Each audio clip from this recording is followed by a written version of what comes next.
All right. Welcome, everybody, once again to this Channel Vision podcast. Today, I have a very special treat for you guys. We're going to be talking about the Channel Fusion Expo. Channel Fusion Expo runs June 7th through 9th in Charlotte, North Carolina.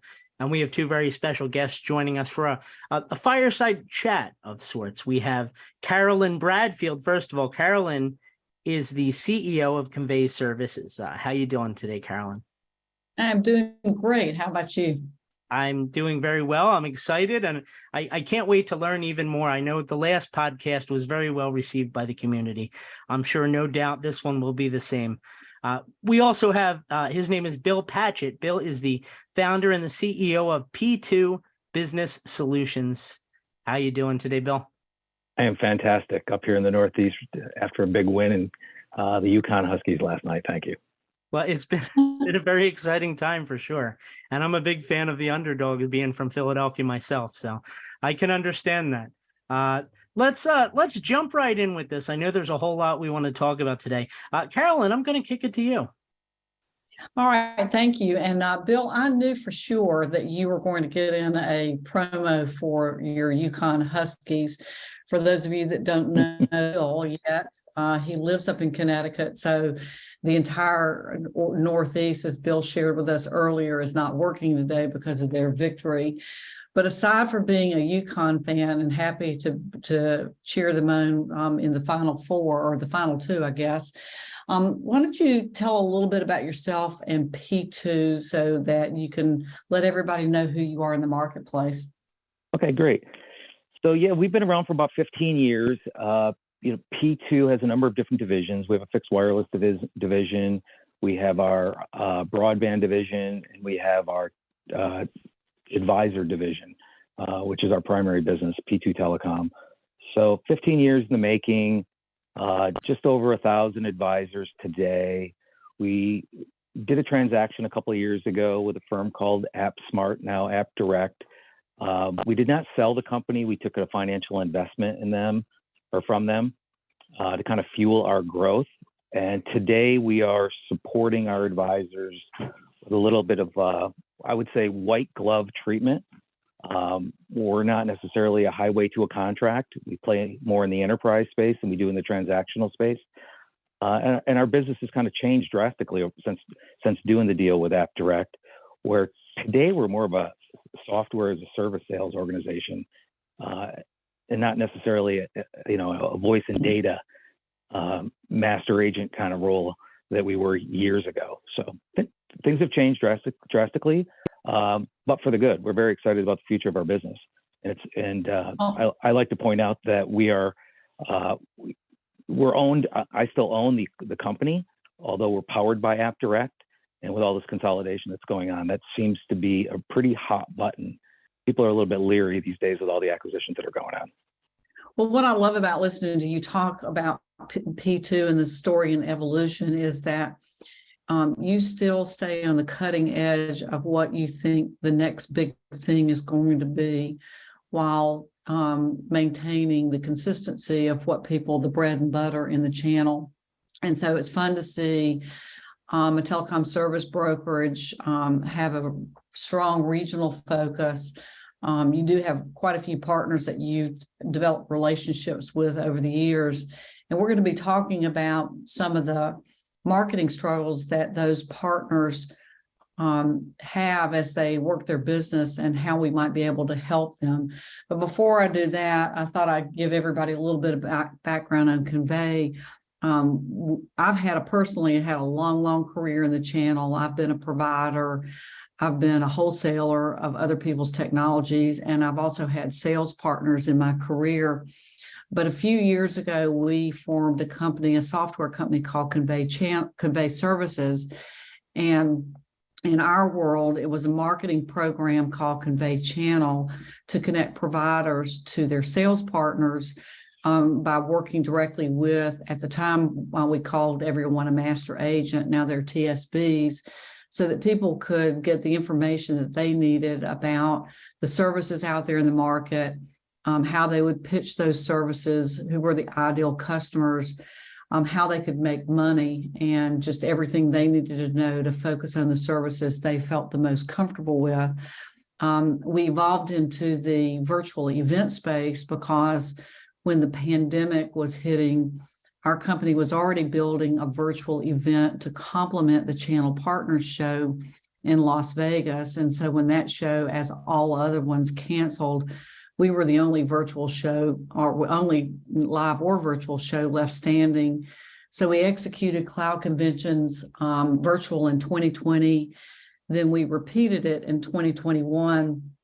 And as such, we attracted the attention of the MCI Group, which is a nationally and globally recognized event company. They manage other people's events. They own their own events. And there was a high level of interest of them evolving into this space to offer alternatives to the existing events that are out there. So our job in all of this is to support Channel Fusion in its quest to create an event that's relevant, offers both the TSB, Telecom Cloud, and IT Services channel an opportunity to find things that they're quite interested in and collaborate while they're in Charlotte. We'll also be doing a virtual component of the event as well as a complement, and it'll be online for the rest of the year. So, Bill, you said earlier that you work with and have affiliated almost 1,000 sales partners. And so what I want to focus on is the challenges that they face, not just managing and growing their business, but I want to drill down on the challenges they face when it comes to marketing. So when you think about the partners that you work with, why do you think these partners struggle or shy away from investing in marketing in their organization? What's kind of the barrier to doing that? Well, I think most of them are chasing that new shiny penny that comes around the corner every month, right? They typically, your advisor typically doesn't have a full-blown back office. They just don't. I mean, they may be 1, 2, 3 person firms, and they're typically creating their own websites, doing their own marketing campaigns. But it's very, very it's lacking within their business. We all know who my biggest 4 or 5 competitors are. Those are the ones that you see on social media day in and day out. But you're not seeing 99% of the additional advisors around the country on these social media channels because they just don't have I wouldn't say they don't have the resources. They don't have the time, nor do they have the expertise. And we actually fall into that category as well. That's why we partnered with you guys. We needed somebody that we could just offload the stuff that we needed to push out to make ourselves relevant. And we've been down the road with a number of different marketing people that you see and read on social media day in and day out, and they do a great job, but you got to drive your own content, not let them drive your content. And it's hard. It's very difficult for the advisors, for sure. Yeah, I think there's 2 different things that you mentioned that are very relevant. First and foremost, the channel is comprised of mostly partners that have 2 or 3 people in their organization. So I agree with you. When you see these high-profile social media threads from the big guys in the marketplace, AppDirect being one of them, you can mistake the fact that these sophisticated organizations represent the channel, but they're only components of having a roll-up of many thousands and tens of thousands of individuals that own their own business. And the second thing that you said that I think people kind of need to get their mind around is it just doesn't tend to be in their DNA to focus on marketing. They're deal guys, they're relationship guys, and they're out there working their marketplace, but they're not necessarily focused on their persona in the market, and that's why it just becomes a struggle for them. So when I think about marketing, I think there's you can get as sophisticated as you want to, but I think there's a couple of basic components that every business has to have, no matter what, whether you like it or not. One is an updated and modern website. The other is a way to organize the people that you're talking to, other than on a sticky note, which is not like the best strategy. And the third is to communicate with the customers that you've already captured and the people that you'd like to capture.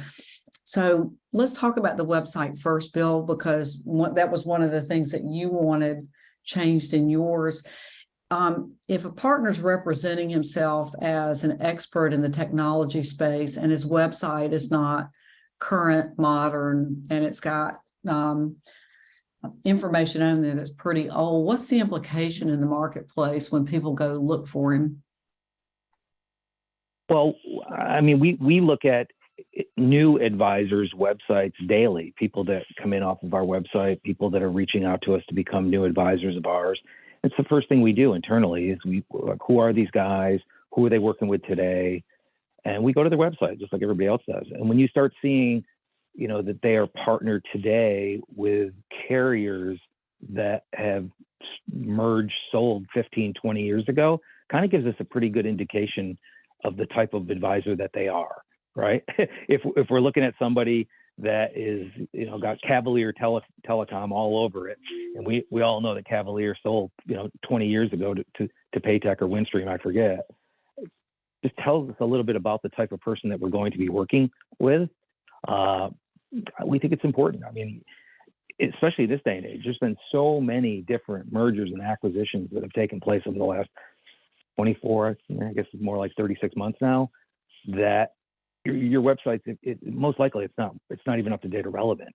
So it's one thing if you're recruiting partners, but if you're a customer, you're super confused by looking at some of these old websites. You know, the people that are on this call today would have a pretty good indication because they're industry experts, but if it's a customer calling in and saying, who are these people? What do they do? It tends to be very, very confusing. Yeah, for me personally, I've used partners in my business to advise me on the different technologies I need to run the restaurant that I have and other businesses that I have. But honestly, if I see a really poorly designed, outdated website with providers I know don't exist anymore, like the ones that you mentioned, XO Communications and others, I think my trust level drops in really trusting you to be on the edge of, you know, what's current, so you can advise me if you're showing me technology that's, you know, so 10 years ago. One thing that you also mentioned when you talked about P2 is that there are evolving service categories that you're focused on that I think people ought to be talking about. And you had referenced software as a good example. So wouldn't it be true that you would love to see the partners that you work with reference the fact that you know, buying software as a service through an advisor is a good thing? I think it's a great thing. I mean, we wake up thinking software these days, and everybody always says to me, "Why are you so jazzed about software?" I'm like, "Well, my competition is, you know, few and far between. That's reason number one. You know, there's 4 or 5 big master distributors out there today, and unless you're, you know, have a relationship with a distie, you're just not selling the type of stuff that we're selling today in the software world." And we did the Invest program with AppDirect primarily to get access to that software platform. So it's one thing to have a highway to a contract, like a lot of my competitors are. People use those TSDs, you know, to get to certain vendors. We have a highway to a contract of, you know, 400 plus software providers today. That's exciting stuff. I mean, it's stuff that people in the past stepped over, and stepping over, you know, software is one very, very big mistake in our industry. So it's a very lucrative side of the house that most advisors are just not even aware of. Yeah, so when we think about marketing and the basics of marketing as being a 3-legged stool, website was the one we just talked about.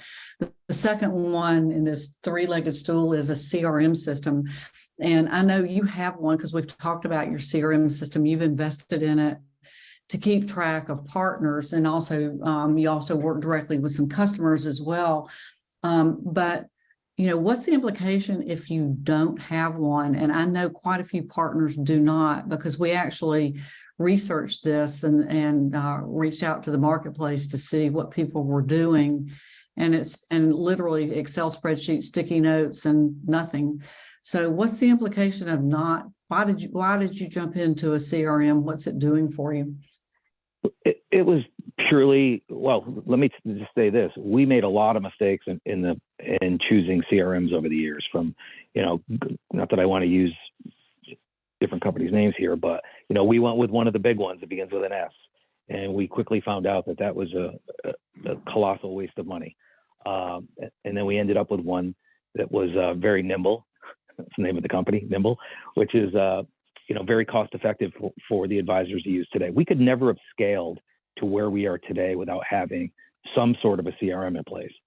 And you made a comment about most of them don't have it. I would say nine out of every 10 of our advisors don't use a CRM. They all talk about it. They all ask us about which ones to choose, and they always use, the big S one, and we talk them out of it immediately because they can't afford it. But most of them do not have anything. It's, like you said, sticky notes, Excel spreadsheets, yellow pads, which are all fine. But if you're looking to scale, it's almost impossible to scale without having some sort of a CRM in place. Yeah, so I'm going to come out of the closet and use the entire word instead of the S word. So I mean, you were referring to Salesforce, and I think Salesforce did everyone a favor by bringing a CRM to the front and center, that you needed one. It was one of the first ones in the market, but over time, it's become incredibly feature rich and complex and expensive. So understandably, if a sales partner equates a CRM to Salesforce, they're going to have to take a breath a minute and collect themselves, because that's kind of their paradigm of it's really difficult. And if you're not organized, you're going to be missing opportunities and revenue. So that the fact that you think 80 or 90% don't have one, I think that's pretty consistent with what I think as well. And I guess the third leg of the stool is not communicating to your marketplace. And you mentioned social media, which most people are not that great at unless you're Eric Brooker or others that really have it mastered.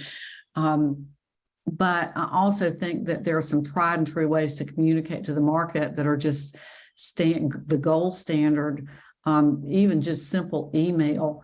So if you don't know who your customers are, you're not organized with the contacts or the prospects, it's hard to talk to them. But one of the common challenges I hear just with sales partners is that they're leaving a lot of money on the table just inside their base alone, because they're not letting people know about these opportunities that are coming up. Once they've got that customer, they've landed him. Sometimes they don't grow him. So that whole land and expand thing doesn't work. What do you think some of the other implications are of these guys just not really connecting to their marketplace by just even simple emails? Listen, I could tell you that we have conversations every single day about this whole land and expand within your base. The challenge, I believe anyways, that your standard typical advisor has today is, keep in mind, they're not getting a paycheck, right? They're not getting health insurance. They have to sell every single day. So most advisors are out looking for new logos day in and day out, and they just don't have the time, nor do they have the resources to spend on doing the things that we're talking about today. I think each and every one of them, if they had the time and the expertise, could easily add 30 to 40% of their existing book of business without going out and getting new logos. But it's difficult for an advisor to get their head around that. That's a challenge. I mean, we have the conversation with our advisors every single day, and I hear from them. They're like, well, I don't want to spend the money on this. I don't want to spend the money on that. They're small business owners. 99% of them are small business owners. So they're not thinking the way that we are thinking today. It's unfortunate. Yeah. And after, lots of years in the channel. That's one of the reasons that we evolved our technology and built a program called Convey One, so that a partner didn't have to go out and go buy a CRM. They did not have to go out and buy an email service like MailChimp or Constant Contact. And they could have a website that was modern and it was always up to date because it was being fed by a central digital asset library. And so it scratches a number of the itches that we've been talking about. One technology, it's automated.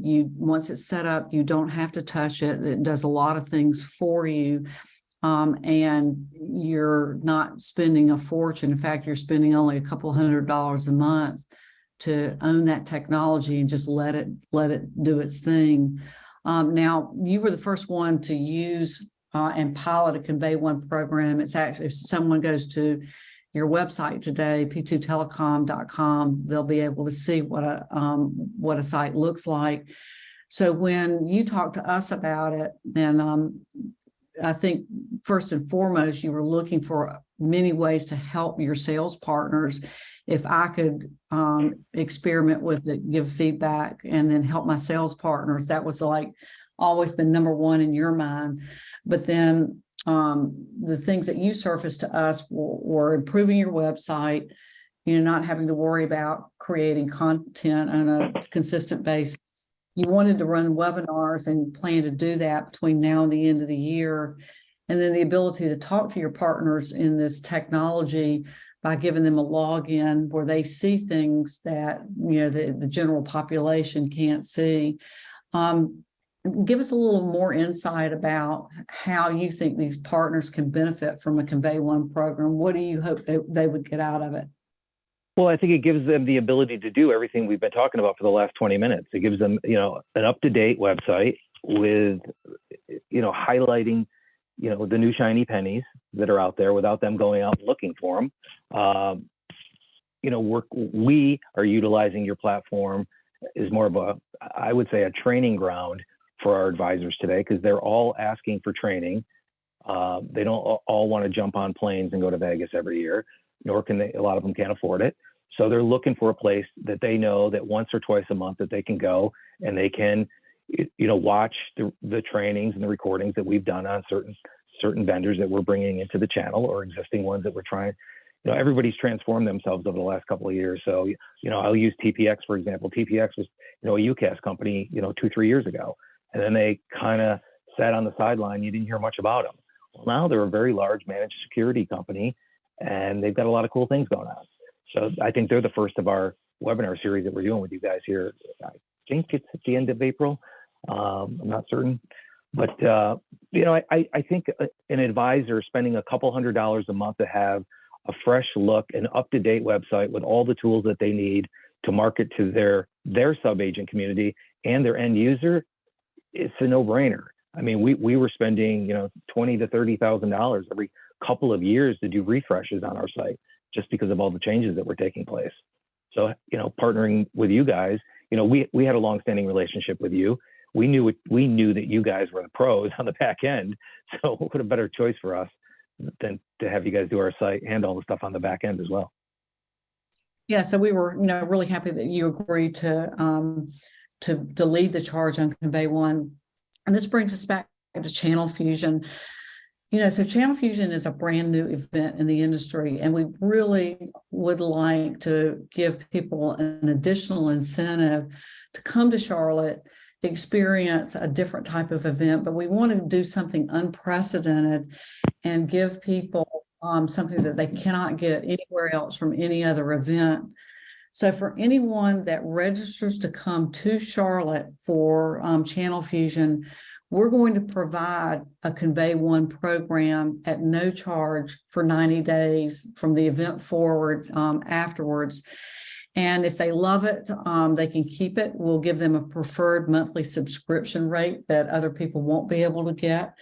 And it will be a modern website. They can pick from a number of website designs. We'll set it up, put their branding in, and put their information in. It functions as a CRM. Anybody can use it. I'm the anti-Salesforce person. I'll be honest with you, it's too hard for me. So this will be all set up. It's super easy to learn, super easy to use. There's really kind of no excuse not to use a CRM. It does what you need, keeps information, lets you take notes, assign tasks, and pull a report. Those are kind of the basics of a CRM. And it's got an email engine in it that you can send out messages and newsletters. And we'll be helping, create some templates for that. So if you want to send something out to prospects, you'll be able to add your list in there and boom, shoot those things out the door. And there's a number of other things it does, but those are kind of the legs of the three-legged marketing stool that need to happen. So we hope everyone will come visit us in Charlotte.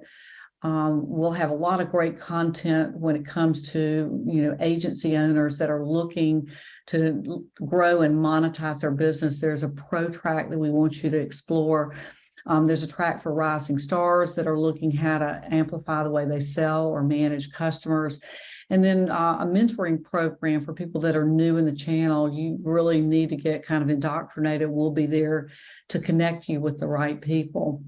So again, this is June the 7th through the 9th in Charlotte. We'll see our friends Bill Patchett and others there. And so we appreciate you listening to this podcast. This is an incredible gift in being able to get a Convey One program at no charge. And we're really committed to amplifying your business growth and your marketing, and make sure that marketing stool that you're sitting on is solid and not wobbly as it is today. So again, thank you to ChannelVision Magazine, and we'll turn it back over to you guys. Well, first of all, I got to say, this sounds really amazing. I have no doubt there's going to be a slew of newly updated websites with the freshest content, and it's just going to be amazing. Convey One sounds great, and what a great thing heading into the Channel Fusion Expo. Carolyn, if people want more information on Convey One or Convey itself, where can they go online? We're to have this information on our site called Convey Channel, and you'll see a drop down and a link to Convey One. It'll walk you through all the things that it does, and then we'll link you back over to Channel Fusion so that you can sign up and be eligible for a Convey One program. All right. And Bill, if people want more information on P2 Business Solutions, where can they go? They can go to p2telecom.com, or they can email me at bpatchett@p2telecom.com. That's fantastic. And don't forget to also visit ChannelFusionExpo.com along with those two websites for the latest information and everything you need there. Thank you guys so much for the time today. Thank you. Appreciate the opportunity. All right. And while you guys are online, don't forget to also visit ChannelVisionMag.com, where you can listen to this podcast as well as many, many others. We have CVTVs on there, webinars, lots of great on-demand content. Don't forget to subscribe to the podcasts. And thank you so much for the time, everybody. I'm Brady Hicks, managing editor for Channel Vision Magazine. And this has been Channel Vision Podcast. Everybody take care.